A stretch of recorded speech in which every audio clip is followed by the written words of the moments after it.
See, Elon Musk, he's the worst person in the world. Boo. Boo. Hiss. Boo. He funded everything. He literally funded everything. He's gained, what did he gain, an extra $40 billion in wealth since He's the the election first result? person to officially have $400 billion. What a disgusting little creature he is.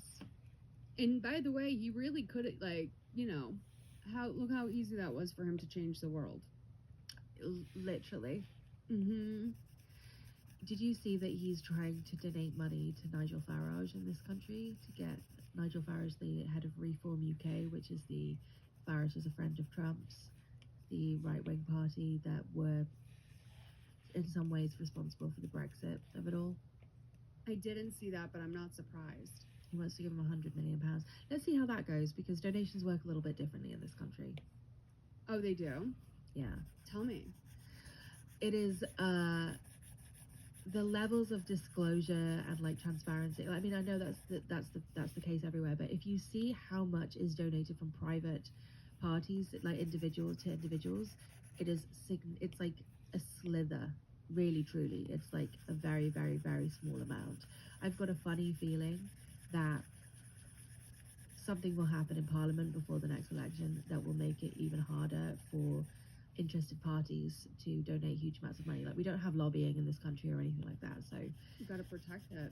yeah. So I think, like, if this current government is smart, they will put even greater protections in place to stop that from happening, to restrict the amount of money that comes in by donation. Good. Because we can't be. This is a dangerous game. It really is. It's a dangerous game. Yeah. Slippery. Slippery slope. Yeah, he does look like a bloated corpse. How many categories do we have left? A couple. Okay. Oh, but I wanted to mention your friend Fiona Harvey, just because you miss her a little bit. Oh, I mean, I'm still so upset with her, but Baby Reindeer was one hell of a watch, and I never thought we would hear from the real Martha, but I mean, in many ways, she did not disappoint. Yeah. And this interview was probably Bananas. the only great work Piers Morgan's ever done. It was definitely Netflix's most viral moment, I think, Baby Reindeer this year. Oh, for sure. And it's interesting because the judge is going to let that lawsuit go through. Netflix, they tried to have it swatted down. They sued her back, I think, maybe. Like, they might have done a countersuit, Netflix or something, but the judge was like, no, this has merit. Like, if you did lie about her going to prison and this and that, then, like, there might be something here. And hopefully she's just so fucking crazy in court.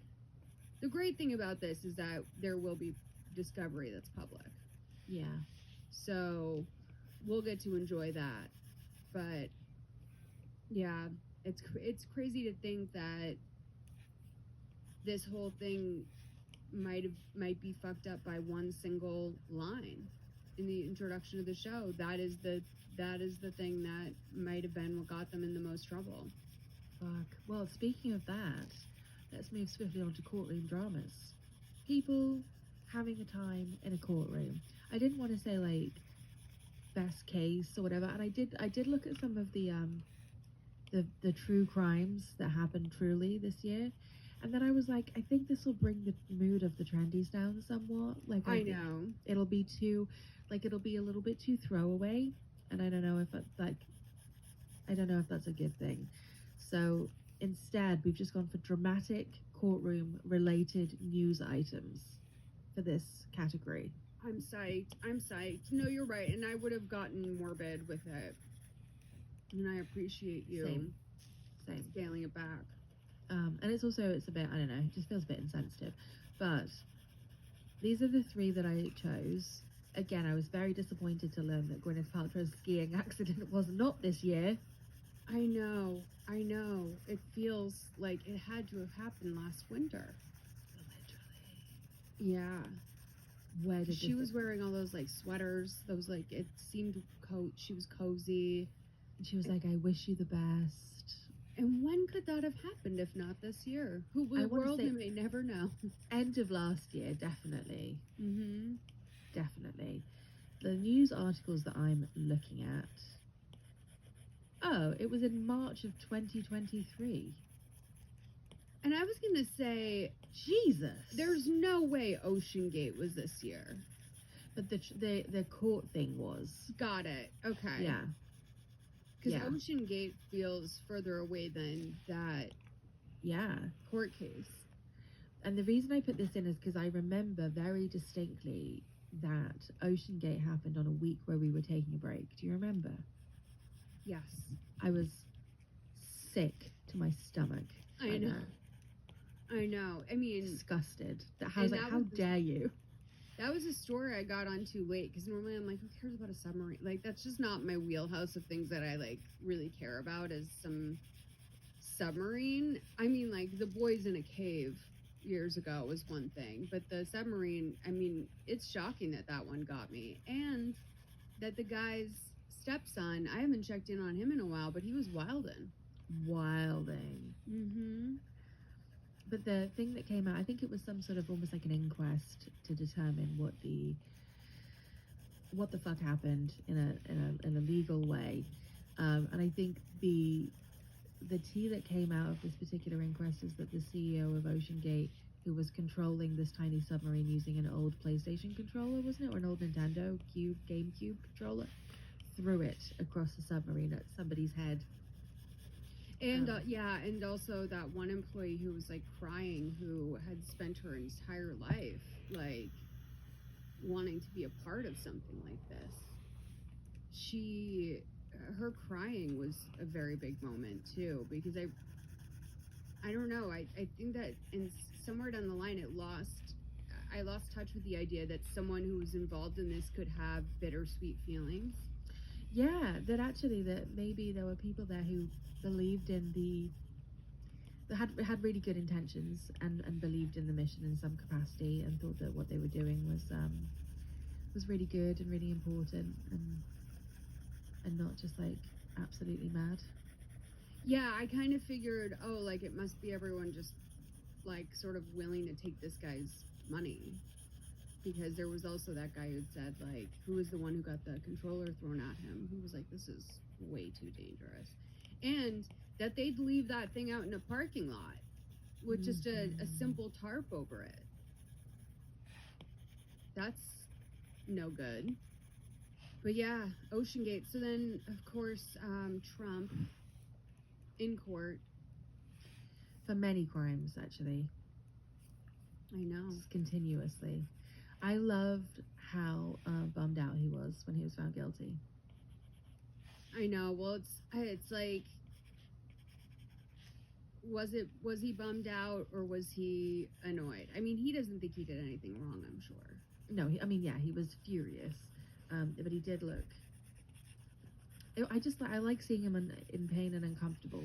Displeased with the results. I know. I mean, he's so happy with himself all the time.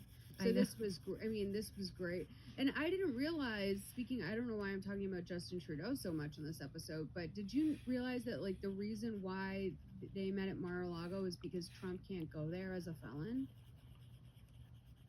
Mm-hmm. No. They didn't even give him like an override on that. So that's like, I had been wondering, like, how will that affect our international relations? Like, if everyone has to come to him because he's grounded, he's in the timeout chair. The UK wouldn't let Snoop Dogg in for having a criminal record. That's sad. I mean, they eventually did sort of like bend, but I remember because I think he was booked to play a festival a few years ago, and he wasn't allowed in because he had a record. So it could happen. And sorry, Snoopy. Sorry to Snoops. I put Raquel and Sandoval, but I have said basically Bethany, because wasn't Bethany Frankel like trying 1,000,001 ways to get to sue Bravo through proxies this year? Yeah, like she had hired Mark Garagos to represent. I know Raquel and I think Leah from Roni was also wrapped up in this.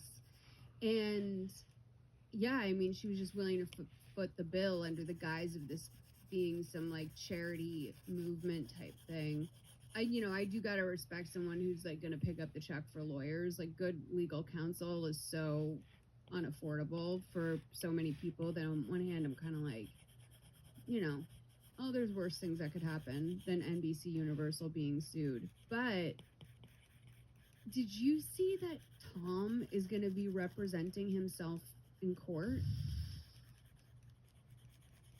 He fired his lawyer, who was the other Garagos brother.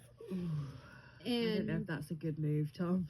I know. And so in both the case with Ariana and Raquel, he's going to be representing himself.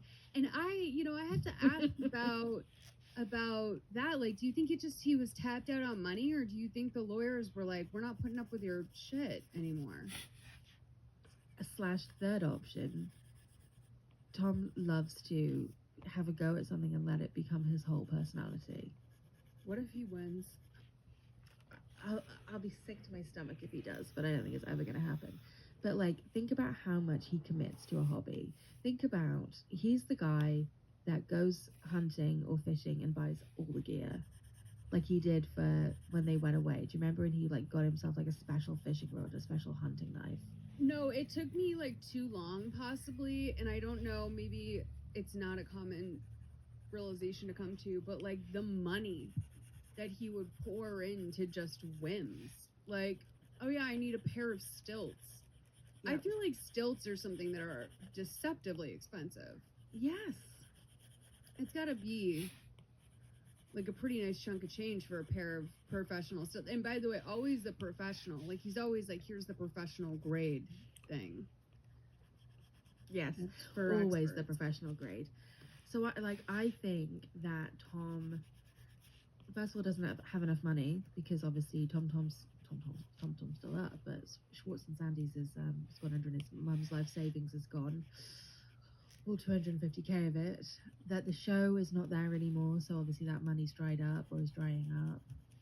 And I think a combination of being very worried about his financials, mixed with he probably is arrogant enough to believe that he's capable of doing anything. Like, start a YouTube or something. I know.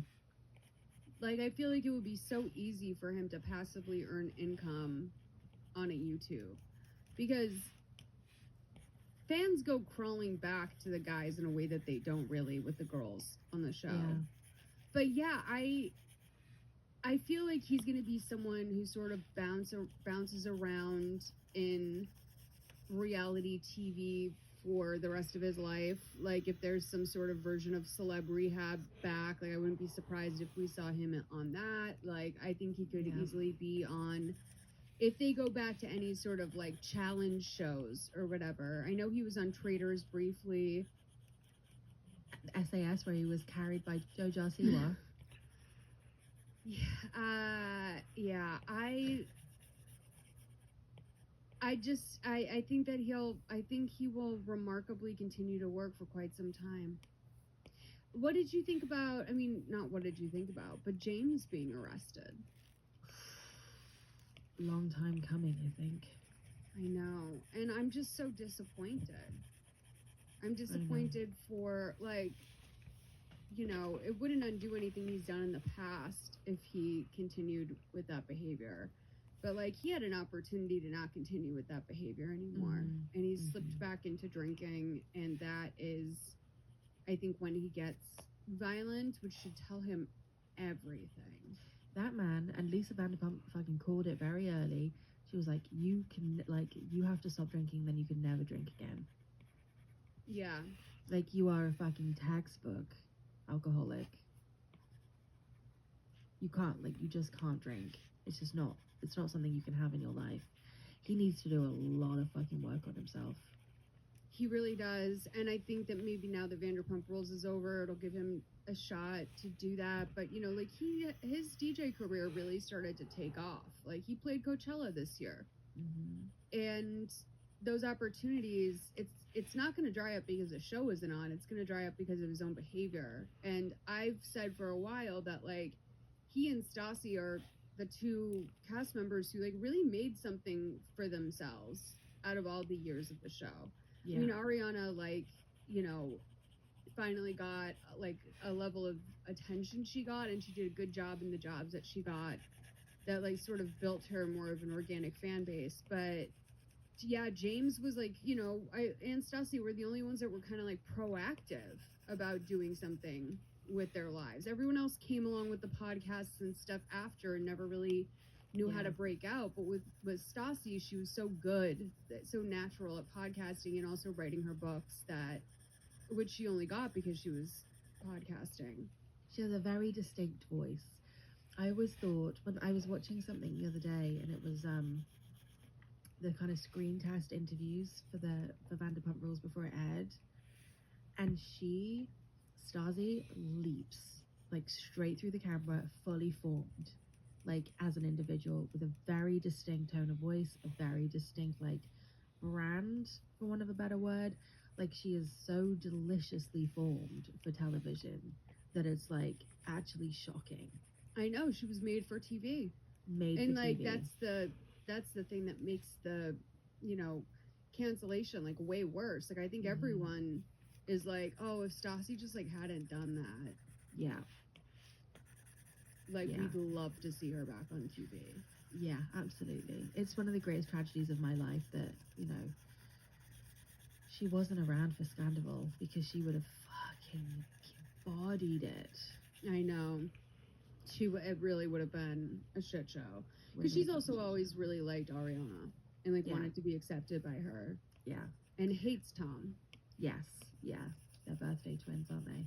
Well, should we see who won Courtroom Dramas? Mm-hmm. I forgot we were doing an award show for a second there. I thought we were just talking about whatever we wanted to. It's Dolan J. Rump. Listen. It's just a little joke for you. The missing joke. Dolan brother.